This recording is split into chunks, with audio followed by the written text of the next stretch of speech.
you're gonna look great. But if you wanna stay in shape, well, you better hit the GymWits. That's right, man. You tell 'em. Welcome to the GymWits podcast. I'm Ryan George. I'm Justin Guild, aka Chef Sonic. And we are the GymWits. So you lost again. Yeah. It's well, I don't know if It's a I must have cruel talked world. about it. Yeah. So every year I do, there's the Tompkins Square Halloween dog parade. And so last few years, especially with 3D printing, like I've been dressing my dogs up and taking them in. And we had a really good costume this year. If you check the GymWits Instagram, it's up there so you can see. We really did it. I did what I thought was a great job with this costume. He was a knight in shining armor. He had a little castle with the dragon. My other dog was a princess. And once again, we didn't even place. And now That's just ridiculous. There are there are thousands of people. Maybe Your 1,000 costume dogs. was so awesome. But yeah, my costume was good. But what's happened the last few years is, not to toot my own horn, but as far as just technically like the costume, I've had close to the best costume the last few years. But what happens is they judge on the size of the set. So there are people with these ginormous, like really, really well done sets. Like the winner was like a double-decker bus. And now they had their dogs in like a New York, I Love New York shirt, and had a selfie stick, and they were like tourists, and there was another one that had this giant fish tank, but like the costumes themselves aren't that great. So I've decided that I'm going to be Barry Bonds. Now you might wonder what's my Barry Bonds analogy. Well, you're not wondering because I told you already, but I'm going to tell the listeners if they don't. I was going to So, wonder if you were going to take steroids. Oh no. But anyway, Remember when people used to ask back in high school whether you took steroids or not? Yeah. Now I feel like my ego takes a blow because people don't ask me that anymore. I'm like, hey, come on. But anyway, so basically the Barry Bonds analogy is this. It's very simple. Bonds was the best player in baseball for a very long time. Like from his rookie year on, he was arguably the best player in the league. But then in the late 90s, everyone started hitting home runs. And so all the attention went to like everybody else, the guys hitting the home runs. And Bonds, meanwhile, still chugging along as the best player in the league. So kind of like, I forget where I heard it, whether it's like a legend or he said it or whatever, but at some point it's like, well, screw this. I'm going to show everyone I'm capable of. I'm just going to hit more home runs. And so then he just goes on a massive home run tear, to the point where he was like, granted, he was chemically All the players altered, were at that time. but he was the best baseball player in the history of the sport. I mean, there's never been any, drugs or not, his span of a few years, there's never been anybody that played a game at a higher level, at least as a hitter. Like it's just inarguable. Again, you can talk steroids, no steroids, whatever, but he was at the highest level. But more importantly, he hit more home runs than anybody. So, and I don't think he'll ever make it to the Hall of Fame. Yeah, for probably that. won't. But so I'm going to be Barry Bonds this year. If they want a set, I'm going to build a set. Next year, I'm going to build a giant set, and I'm going to win this stupid thing because it's annoying that I can't. Like I've had the best costume, I think, but it's not judged on the costume; it's judged on the set. So next year, the Tompkins Square Parade. I'm calling it now. I will win because I'm going to have a ginormous set. But watch next year, they're going to give it to like a person with just a regular dog in a costume and no set. Anyway, there's my rant for the day. So we got an interview for you guys. Mm-hmm. The interview is with Chris Kidawski. Interesting interview. We're going to talk about body hacking and pain management and some CrossFit discussions. And as we mentioned, body hacking doesn't mean like something from a horror movie. I know that Halloween's coming up. Yeah, no. That's a completely different body meaning. hacking, as in like hacking a computer, except it's your body. Anyway, without further ado, here is our interview with Chris. Hey everyone, we are here with Chris Kidawski. How's it going, Chris? It's going great, man. Thank you for having me on the show. Oh, you're very welcome. Thank you for coming on the show. So Chris is an expert in physiology, and he is a body hacker. So can you give us, I know we talked a little bit, can you tell us where did the body hacker come from? How does the title, how'd you get the title? So the body hacker title came from, I went up to a conference in Ottawa, and I was helping some people out with some pain. I was helping some people out with their with weight loss, with nutrition advice and whatnot. And one of the girls had asked me if I have a title, and I said, no, not really. Some people call me a magician, but I don't really like the magician thing. I thought it sounded a little bit too pretentious. And she said, well, I know that there are a lot of people out there that call themselves biohackers, and it's people that wear funky glasses during the day or sleep in pitch black rooms and test their mitochondria. And she was like, you're kind of like a combination of a body hacker. And she said that you work to eliminate people's pain, but at the same time, you work on the inner environment of people as well. So rather than just working from the outside in, you're also working from the inside out. And she was like, I would call you something like a body hacker, not really like a biohacker, because you have that soft tissue component down too. So that's where the term body hacker came from, and I guess now that is a little nickname that people use for me. You just have to be careful because a body hacker could sound like something out of a horror film too. Oh yeah, dude, especially around Halloween. We got Halloween coming around the corner. So I hear you. So before we get into kind of more of the fitness discussion, we always want to find out about the athletic background of our guests. So were you an athlete growing up? Do you currently participate in any sports? Oh, man, was I? Growing up, I started off playing golf, actually. My dad was real big into golf. And then from there, I got really into football. And I mean, I would spend hours in my backyard playing catch with myself with a football. I got one of those football tees. I'd line it up in the grass, and I would just kick it from side to side in my yard for hours. And then I started to get into basketball. And then when I was in high school, I played football. I played basketball as well. I played golf. I played baseball growing up. A little bit of soccer here and there in the park next to my home when I was growing up as well.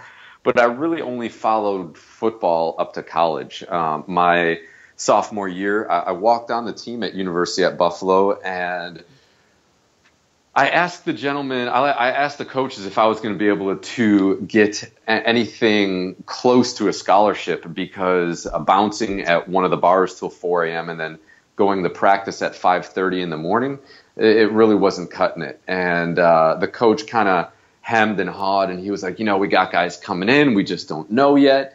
And I told him, if I can't get a scholarship right now, I got to step down, because I'm not going to be on the 5 to 7 year plan. I'm on the 4-year plan, and I got things to do. So he said, well, if you got to step down, we love you, thank you for being here. And it was totally cool. It was really nice for a coach to say something like that. And I thanked him for everything that he did for me the last 2 years. And I went and became a personal trainer. So I was 19 years old, and I was sat down by my boss after about a month of working at the Buffalo Athletic Club. And he said, you seem to have a knack for this stuff. Are you serious about it? And I said, absolutely, I'm serious about it. I love being in the gym. And he said, well, you need to get a certified strength and conditioning specialist certification then, because that's the top of the top. Now, this is 1999 we're looking at. 1998, 1999, right around there. And he gave me his textbook, and I read it from cover to cover in about a week. And I was enthralled with the information. I couldn't believe how much stimulation I was getting from reading a textbook. So that's how I started to realize, like, hey, maybe this thing is for me. Maybe this whole coaching thing is for me. And I took it, I ran with it. I got my CSCS. I got a graduate assistant strength and conditioning position at the University of Hawaii. And I just stuck with it, man. No matter what I was doing, I was always trying to help people, coach people, just serve people the best that I could. And now today, I own my own business. I travel all over the world to help people. And it's one of the most rewarding things that I do with my life. So a question, when you started training, what was at that stage, because it sounds very similar to my kind of progression into personal training, minus the walking on and playing football. But what was your major at that point? Like, where was your kind of life or career trajectory prior to becoming a trainer? So I was actually in the exercise science program at the University at Buffalo. And interestingly enough, the exercise science program also shares all the prerequisites with pharmacy and pre-med. So I was taking classes like organic chemistry, where I would get a 30 out of 100 on a test, and that was like a C. Wow. You see what I'm saying? I mean, I was a lot of people don't know, the University of Buffalo, I think 80% of the population there is Asian. So a lot of families, a lot of people from China and from Japan that are very, very wealthy, they send their sons and daughters to the university at Buffalo to become doctors, to become pharmacists. So I'm competing with these people that need organic chemistry for their job. And I'm looking at like, I am not going to be talking about covalent bonds with my athletes. So it was very hard for me to study. When I quit football, I went to my guidance counselor and I was like, how long do I have until I graduate? And she said, like, at this rate, Chris, it's going to be like 5-6 years. I said, how do we get me down to 4? And she said, well, if you go into social sciences and take some classes over the summer, you can graduate in 4 years. So that's what I did.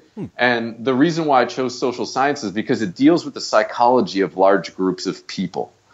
And that's what coaching is. So the way that I differentiated myself from being like other coaches is I actually, while I was coaching, I would get into the minds of my athletes. And I did that by relating to them the best as possible. Instead of keeping this separateness, like I'm the coach and you're the athlete, do what I say, I started to explain things to my athletes. Hey, we're going to do this exercise today. Here's why.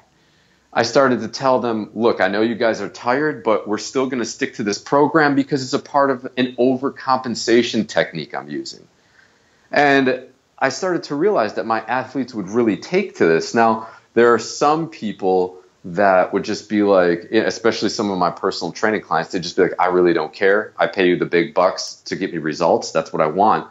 But I noticed that the more I started to explain things to my athletes and treat them like human beings instead of just like cattle and say, hey, listen to what I say or do what I say. They started to actually get interested in physiology. They were actually like, this stuff is fascinating. So that's where my coaching style came from as well.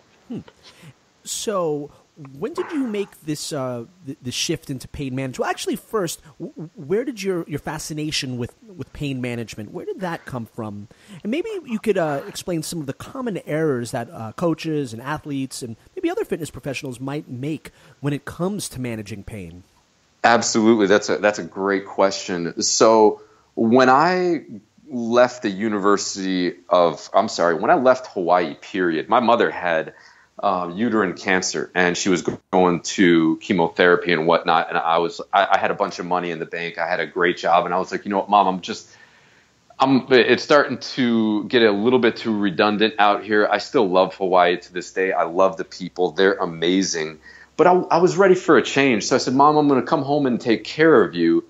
And in the interim, I started to realize how much damage I did to my body out there doing carpentry, doing the strength conditioning, doing the marathons and the triathlons. And I always, at this point, I was like 32, 33 years old, and I always had something that was going on with my body. I always had something that hurt.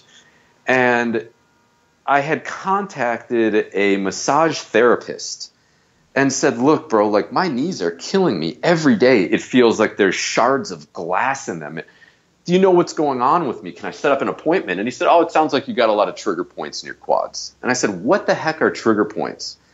And he goes, well, the little nodules of muscle tissue and nerve, they get wrapped around each other. And it just sounds like you got a lot of them. And I said, well, can you help me? And he said, it sounds like you really got a lot of them, and they're kind of boring to get rid of. You know what? Go ahead and buy this book, and you'll be able to try. You could probably be able to fix them yourself. And there were a couple things that struck me as weird right there. Number one, why did this guy not want my money? Because I would have paid anything to get rid of the pain in my knees. I had it for about 14, 15 years. And number two was, how did he know that I love to read and learn about anything related to physiology? So I ended up thanking him. I went on Amazon. I bought the book. As soon as I bought the book, I opened it up to the quad or the knee pain management section. It was a book called Myofascial Workbook by Claire Davies. And I started reading it. And I'm like, okay, so I press into my quad where his book indicated that the trigger point was, and sure enough, I get a shooting pain right in my knee. And I'm like, what the heck? This is like witchcraft. Like, what the heck is going on? I'm pressing into my thigh and I'm getting pain in my knee, like when I jump and when I squat. I'm like, this is just bizarre.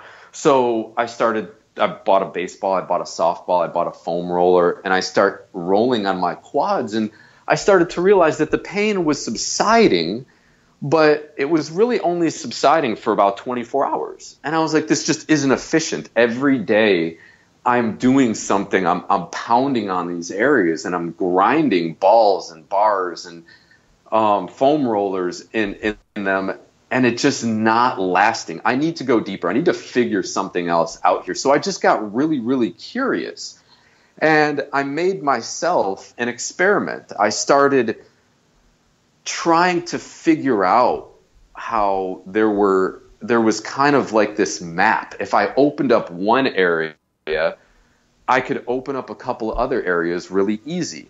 But if I was pounding in one area and nothing was happening, then that area was either being controlled by another trigger point, or it just wasn't ready to release yet. And I mean, I've had so many things happen to me in the last 10 years that I've been doing this soft tissue work, that I have started to kind of figure out and put together this roadmap of pain management that eludes a lot of other practitioners out there. And now in South Florida, the people that I see are the really, really, really tough cases. They've gone to the acupuncturist, they've gone to the massage therapist, they've gone to the chiropractors, they've had cupping done, they've gotten physical therapy, they've gotten shots, they've gotten pills, they've gone to the osteopaths, and they're like, I'm not going to get surgery. I can't. I don't want to. It's not in my vocabulary. I'm not going to get cut open. And I've seen people that have had back pain for 25 years. Now, it took me 5 months to cure the lady, but she became a member of my CrossFit gym, ended up losing like 20, 30 pounds, and she became into the best shape of her life at the age of 52. So it's very, very complicated, but it's elegantly simplistic at the same time. And you just need to know where to look, and you need to be experienced with these pathways. And that's where it becomes a little bit more complicated. So now, is this something that you need like a licensed practitioner, or is this something that people can learn on their own as far as kind of This is something that people can learn on their own. This is definitely something that people can learn on their own. And that's one of the reasons why I wrote my book, The Back Pain Bible, is because when we talk about back treatment, I mean, there was a report that I read between 2012 and 2016. Back pain care went from $35 billion with a B, $35 billion to $50 billion. And there was another article that I just read that talked about how the true number is really $100 billion, because there's another $50 billion in lost productivity due to back pain. Now, what I didn't know that shocked me as well is back pain is the number one reason why people don't show up to work. I thought that it was the common cold, the flu, something like that, or just flat out lying. But studies show and polls show that back pain is the number one reason why people call into work sick and say that they can't come in. So when I started curing people of 25 years of back pain, I said, you know what?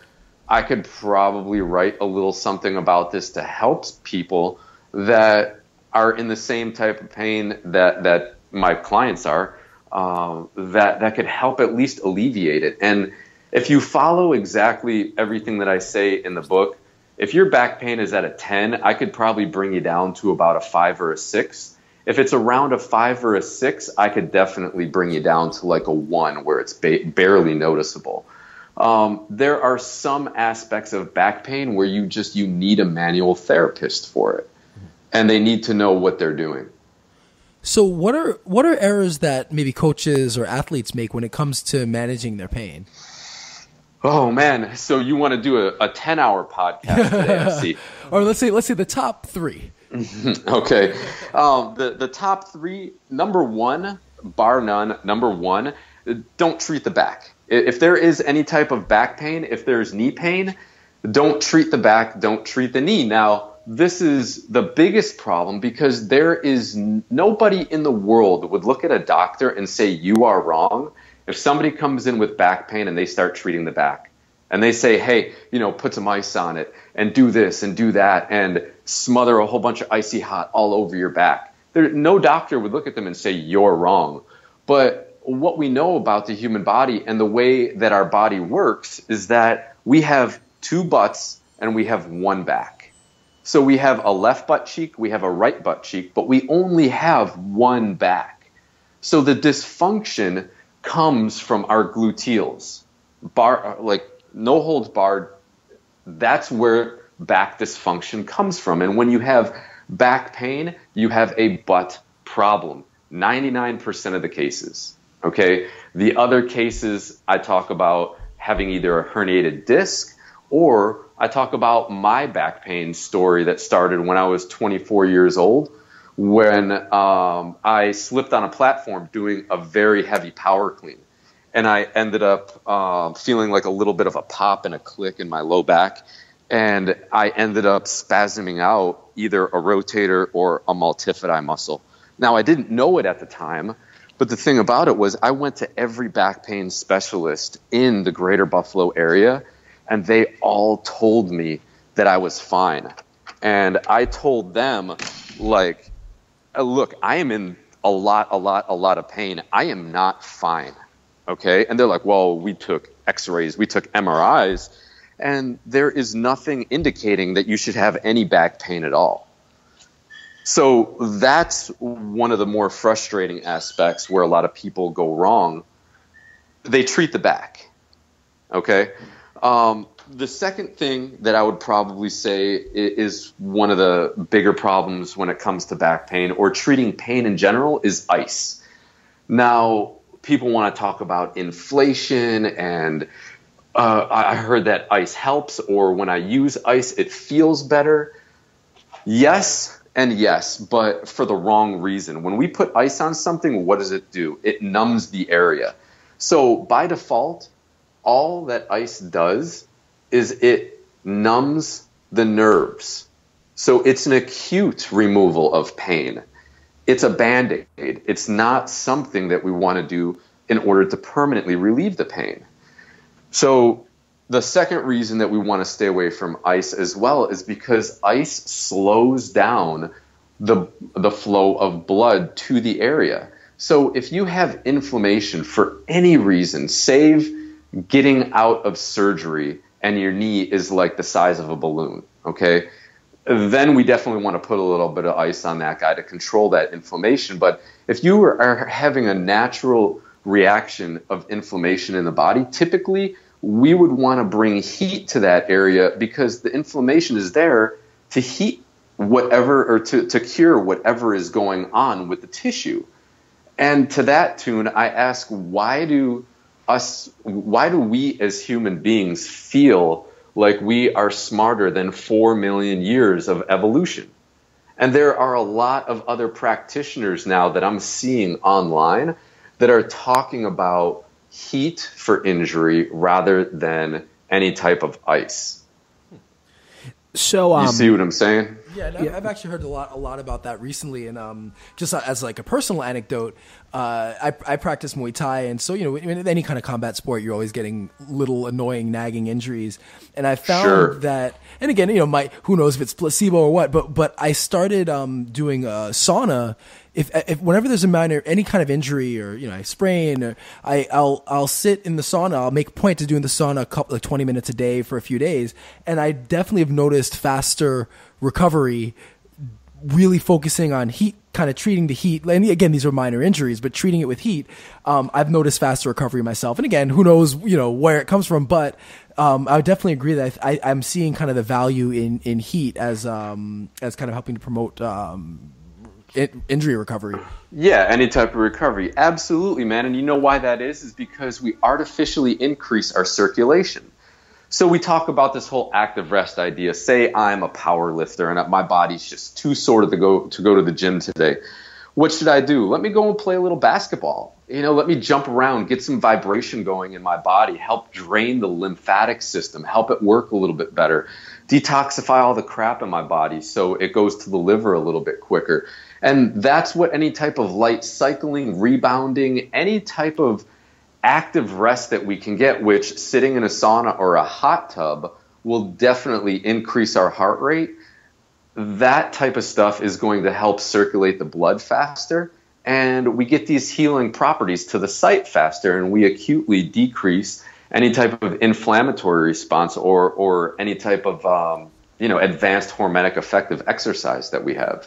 So anybody that comes to me whenever they have any type of back pain, if they ask heat or ice, it's number one is always heat. I've never ever recommended anybody to use ice for their back, and that was another experiment that I did in healing my own back when I was 24. Is I put ice on it, and I got off the table stiffer than when I got on, and it didn't feel any better after the ice wore off. The next day I used heat, and oh my goodness, it was like a whole different story. I got up off the table, and I'm like, I feel like 20% better. So that was one of those things. I just never understood our obsession with ice. And, it all started back in like the 60s or 70s. Somebody noticed that ice helped inflammation in the body. And so people started recommending ice for everything. The third, and I know I'm probably going to get a lot of hate mail from this, the third aspect of where people go wrong when it comes to back pain, and I'm going to split it up into two here, would actually be chiropractors and physical therapists. It takes a very, very special type of chiropractor to truly take away somebody's deep-seated back pain, and it takes an equally skilled physical therapist to do the same as well. And it may work for acute back pain, but when you're chronic, I couldn't tell you the amount of people that I've seen that have saw chiropractors up to 2 years with absolutely zero result. And the main reason being is that when the spine gets subluxed, it doesn't just sublux because it feels like it. It's doing that because muscles are out of balance. Angles of pull are being created because we're compensating either on one leg or another. Okay, so we pull these muscles out of balance. They then pull our vertebrae out of alignment. So if we keep on going to the chiropractor and resetting these vertebrae, we know that by the time you get to your car in the parking lot, just through your normal movement, the imbalance in the muscle tissue is going to pull that vertebrae back out of alignment. So those are my top three, man, right there, where people are going wrong. Number one, treating the back really isn't the bee's knees. Ice, definitely run away from it. Only put it in your scotch while you're laying on your heating pad. Okay, and then number three is chiropractors and physical therapists.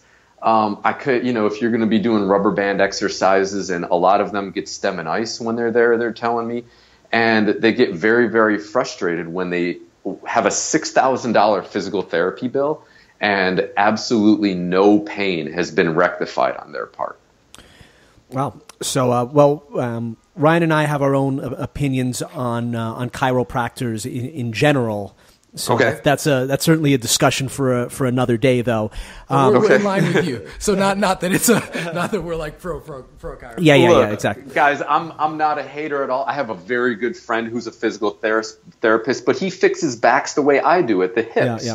And then I see a chiropractor about once a year, once every 18 months, something like that. So I'm not telling people not to go. All I'm saying is if you have chronic back pain, and chronic yields probably more than 3 months, in my opinion.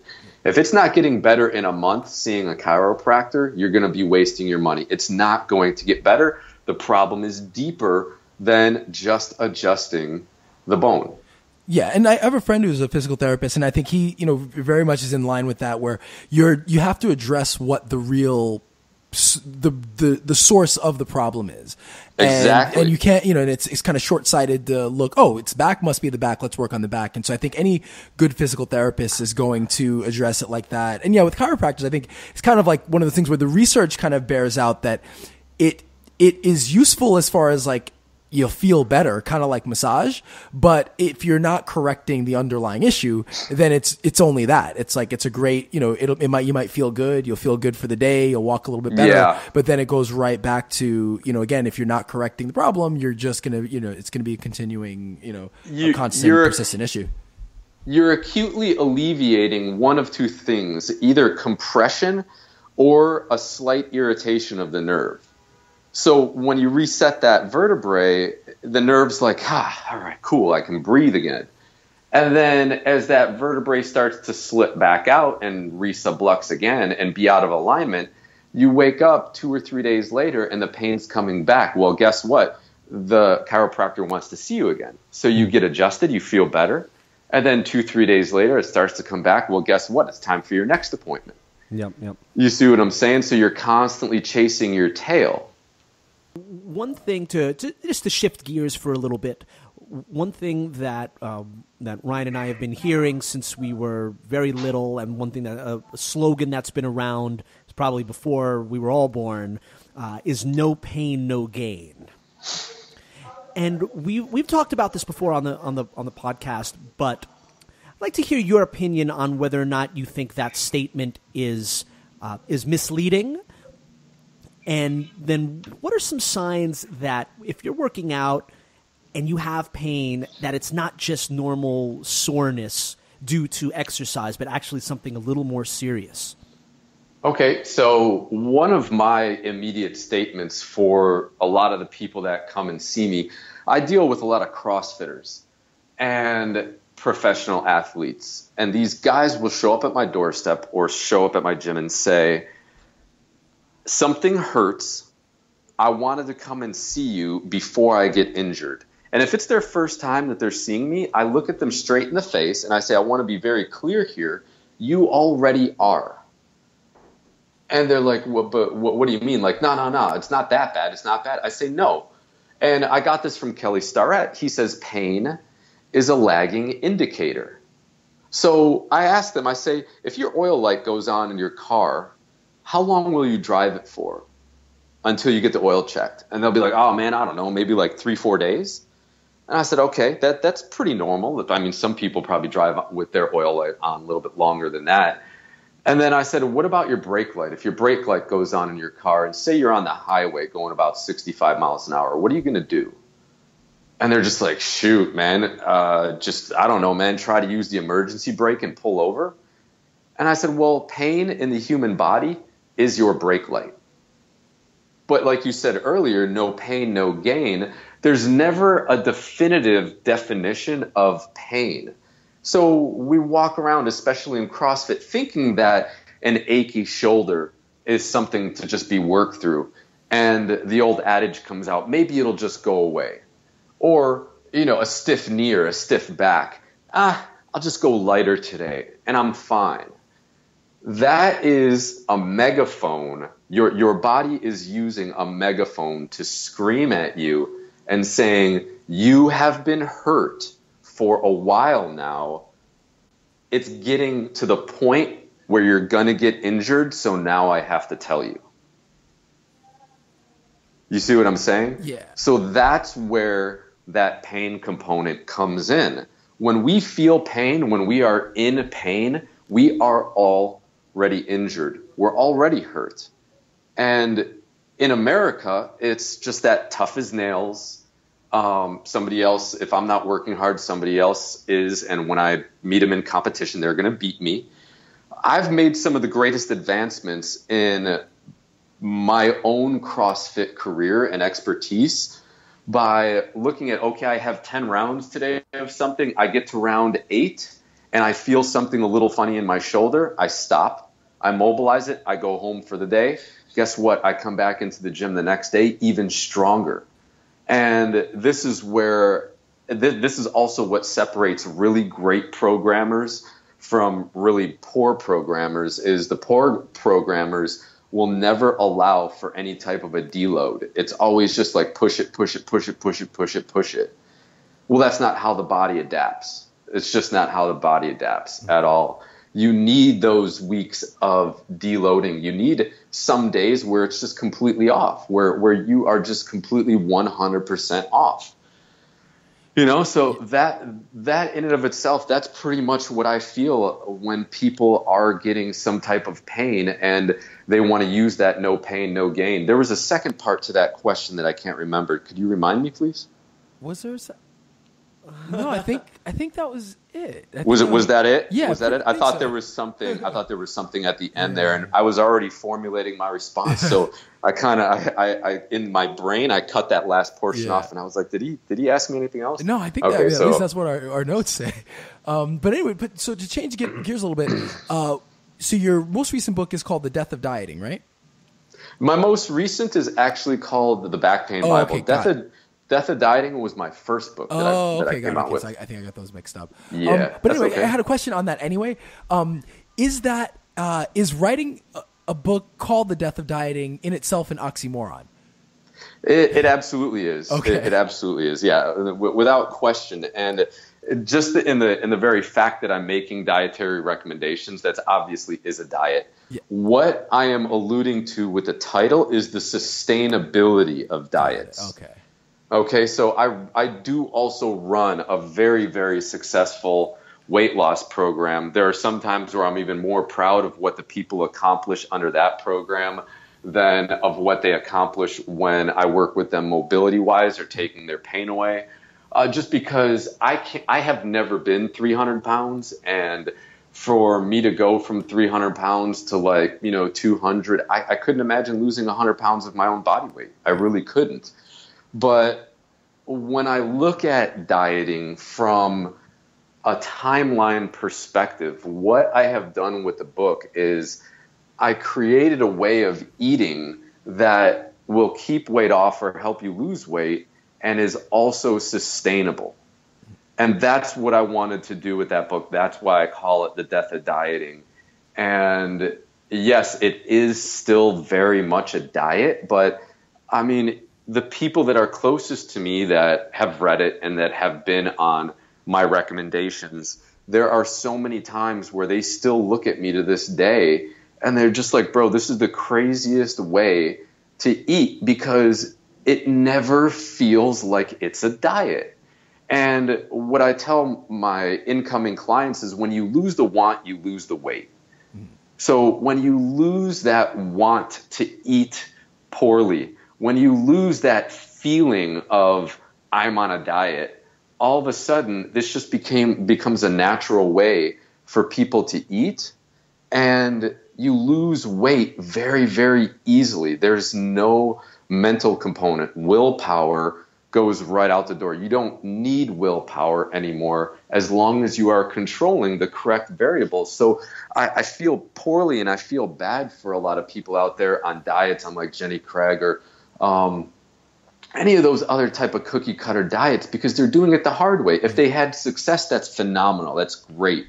But I mean, you guys know, being in this game long enough, there's a hard way to do everything, and there's definitely an easier way to do it too.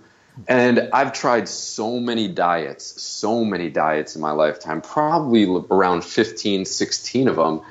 And what I decided to do was take the best components from each one. So people ask me, is it paleo? Is it ketogenic? Well, it's paleo-ish and it's ketogenic-like.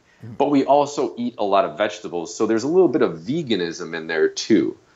You know, so I've taken the best out of every single one of the diets. I've kind of formulated this plan.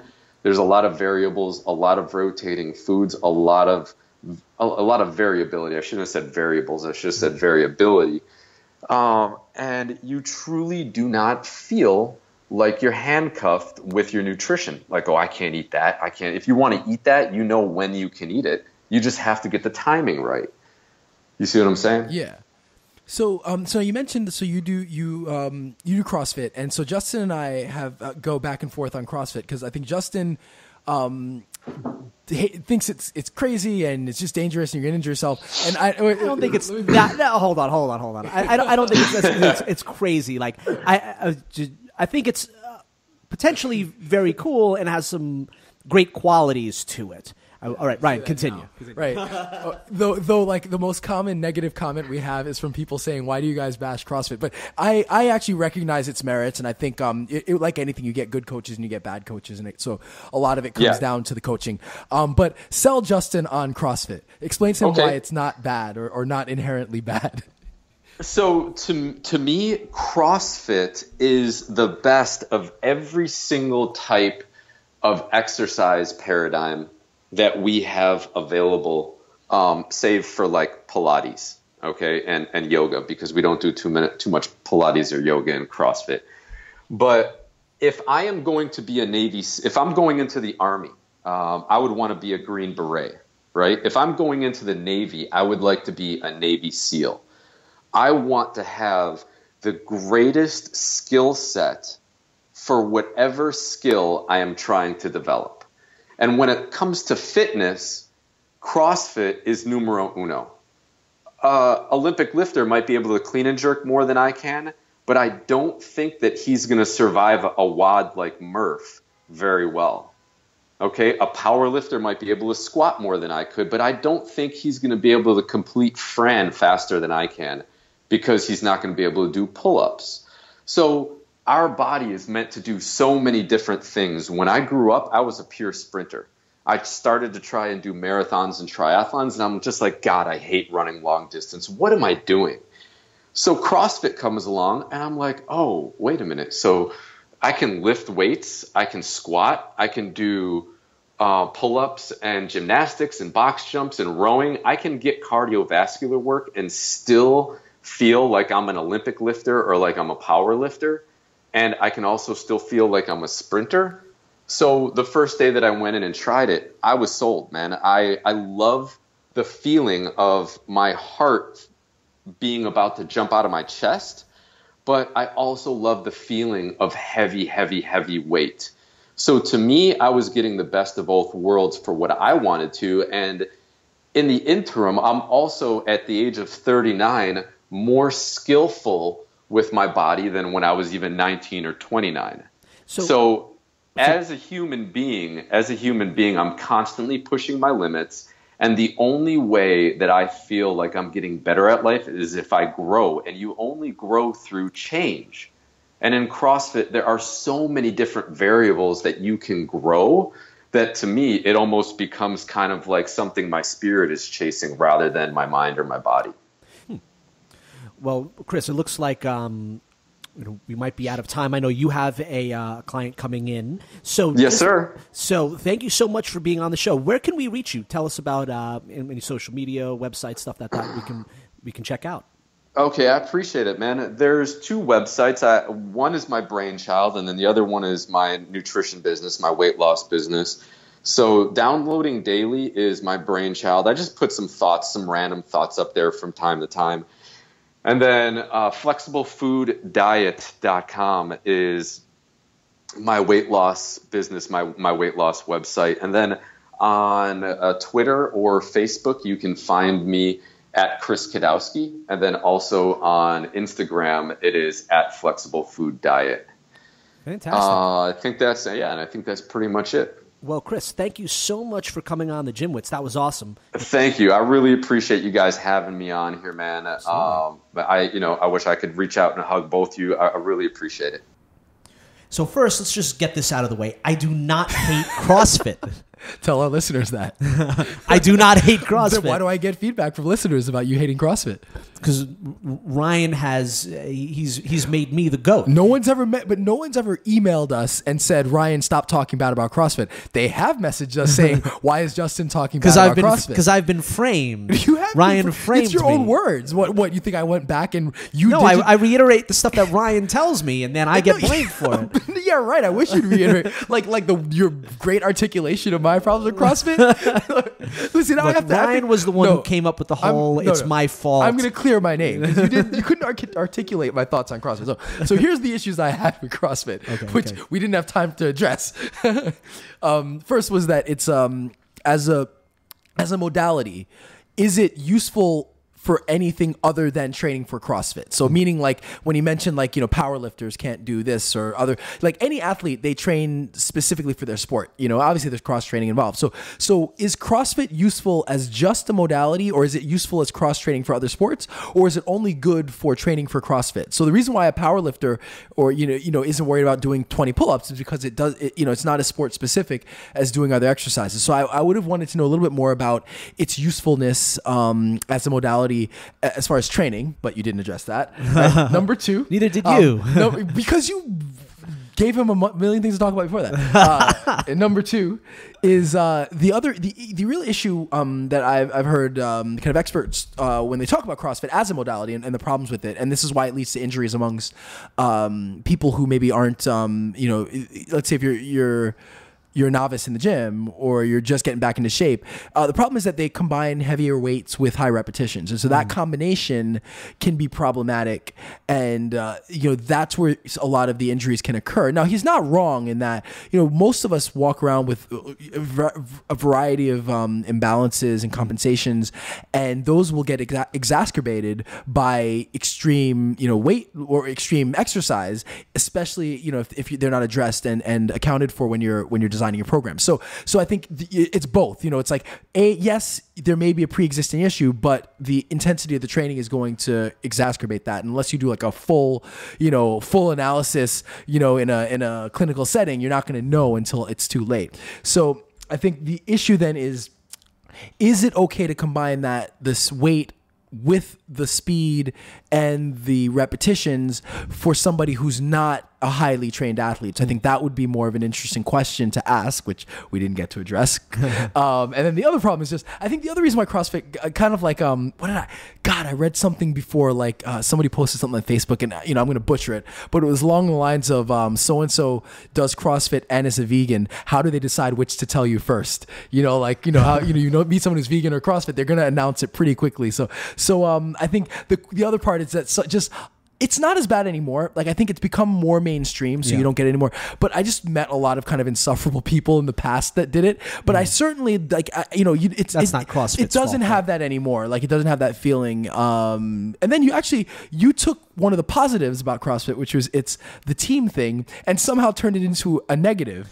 So I got that. I got that completely concept misrepresented. Well, no. I think that the team element is actually is a huge positive. Yeah, no, it's a good thing. Yeah, I think that what I was trying to get at with that is that team element can lead to people pushing themselves harder that's fair. Because they don't want to let down their team. That's fair. And I think that the team element is great. Believe me, when I was on teams, I pushed myself harder than I ever could by myself. Yeah, and I think that's actually one of the really the best concepts of CrossFit, besides just making fitness a sport in and of itself. Yeah. But that was the danger that I saw with that, is that when you have a team pushing you, you get hyped up, you get adrenaline, you get emotional, like that, it could just perhaps make things a little more dangerous. Yeah. Fair enough. All right, well, got that out of the way. Maybe we'll have him back on to address those. But again, I think those are just normal concerns with any sport. If you do absolutely. Any sport that you do, you're going to deal with that. If you do, if you go start playing basketball, you're dealing with a lot of the same issues. So that's just just comes really to the territory of being active. Anything where you're really stressing the body, you're gonna. The chances I'm not of gonna lie.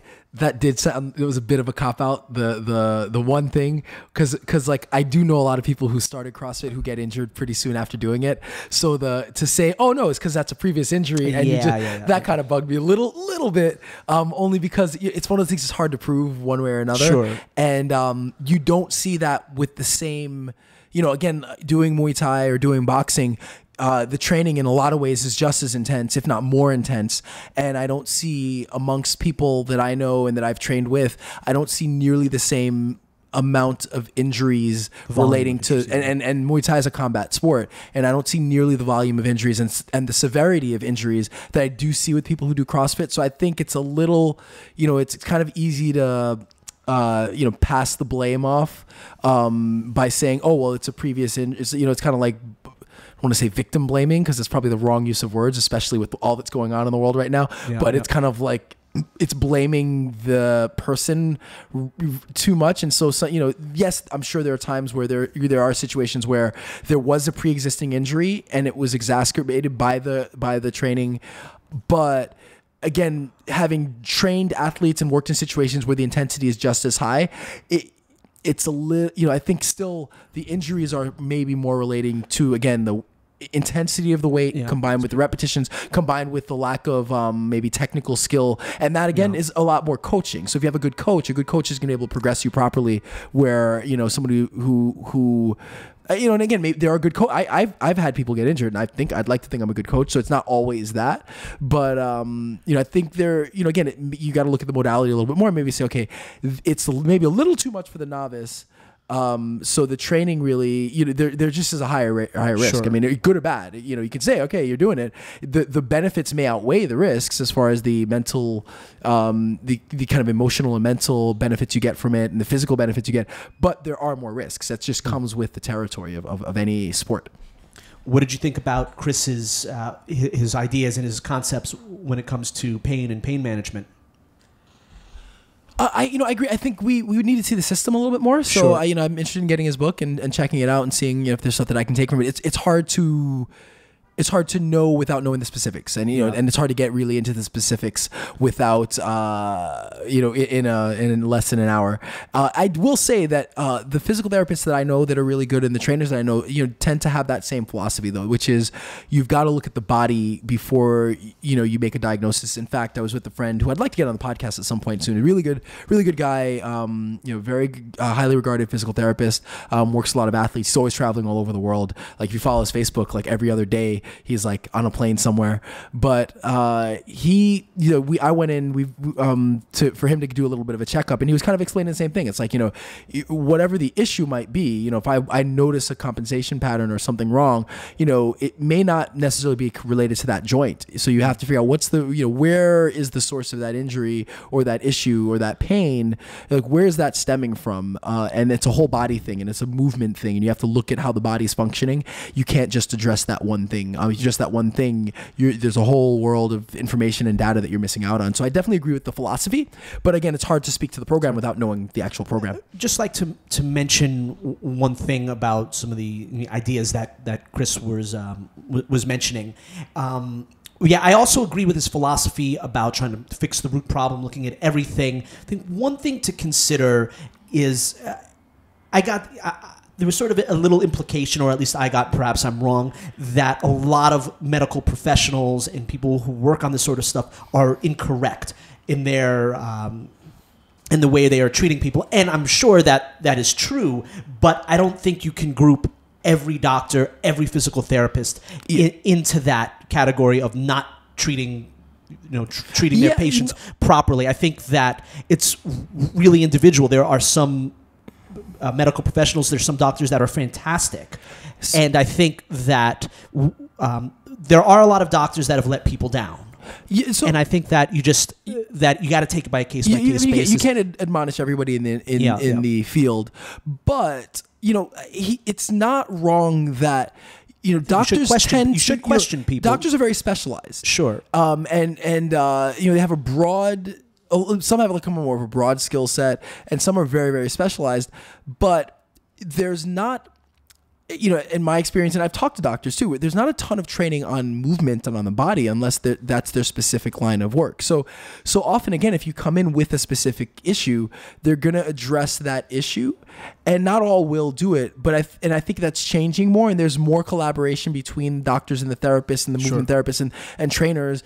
That's definitely increasing, but it's definitely been a part of the industry for a long time that you address, kind of like with pain. It's like, all right, you're in pain, write a prescription. Their job is to treat the pain first and foremost, so which is a separate discussion and a separate issue. So it becomes an issue of sure. like preventative care being more, well, let's stop this before it even becomes a problem. Let's work on it, fix your posture, fix this, fix that. So I think there is an industry-wide kind of, it needs a shift more towards preventative care, more towards movement, and more towards fixing correcting the root issue. Yeah, finding the issues before it becomes an issue and correcting that. And that happens with time. And I definitely think there should be more collaboration between and doctors and therapists and trainers and teachers and that educate, and even in a school setting. Think about school. Like, we're taught from a very young age, all right, you're going to be sitting for 8 hours in the day. Sure. And gym is kind of underemphasized. And even when you're in gym, I think it's better now, but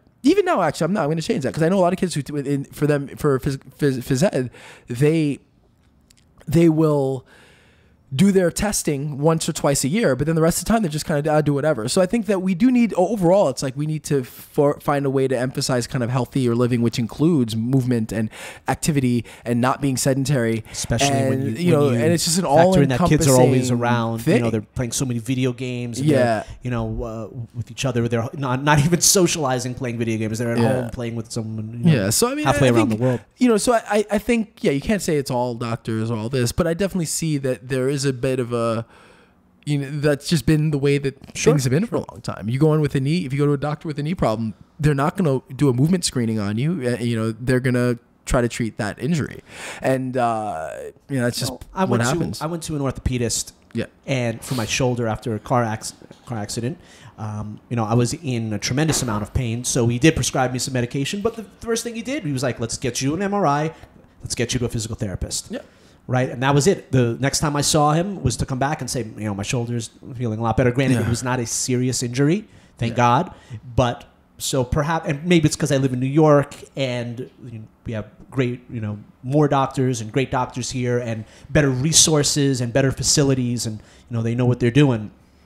But, who knows? I don't know if it's the same across the country. Yeah. But no, I think it varies, and I do definitely, like I said, I've talked to doctors where the extent of their fitness training is really limited to like one class. Same thing we were talking about this with Tony, like with nutrition. Like a lot of it is just like they do one or two classes because they have such a breadth of knowledge and things to focus on that their fitness is limited. But I do think that if because often I get clients who get bare minimum or almost bad advice on exercise from their doctors, and it's often enough that it's like, okay, well, why does this happen? And that's because there's not much emphasis on the fitness. And so I think that if there was slightly more, that could help kind of add some, it's kind of like if your doctor tells you something, there's more weight to it than if I say it or if somebody off the street says it. There's just more weight to it because it's a doctor, whether it's true or not.